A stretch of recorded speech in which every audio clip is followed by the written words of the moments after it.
एका रकमेची सरळ व्याजाने 2 वर्षाची रास 2160 व 5 वर्षांची रास 2700 रुपये होते, तर व्याजाचा दर किती? आता एक रक्कम समान आहे, रक्कम तीच आहे, पण 2 वर्षाची रास किती होते? 2160 आणि 5 वर्षाची रास होते 2700. तर 5 वर्षाच्या राशीमधून जर 2 वर्षाची रास वजा केली तर इथे किती येईल? 3 आणि हे किती येईल?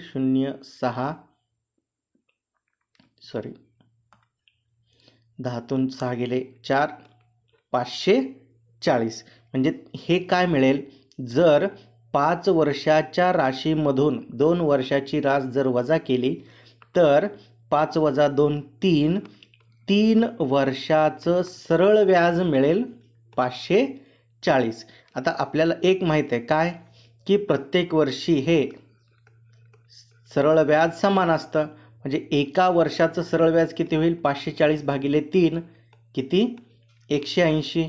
मग 2 वर्षाचं किती होईल? 2 वर्षाचं सरळ व्याज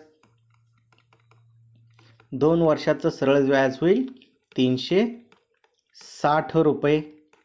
आता 2 वर्षाची रास आपल्याला माहिती आहे 2160. मग 2160 बरोबर मुद्दल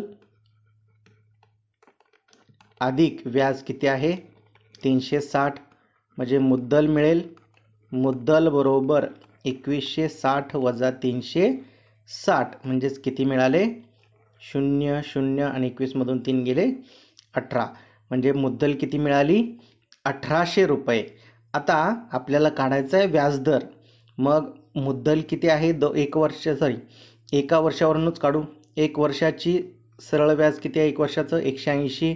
मुद्दल आहे 1800. व्याजदर आपल्याला काढायचा आहे. मुदत किती? 1 वर्ष भागिले 100. 0ला 0 गेले. आर बरोबर 180 भागिले 18 म्हणजेच किती टक्के? 10% व्याजदर असेल.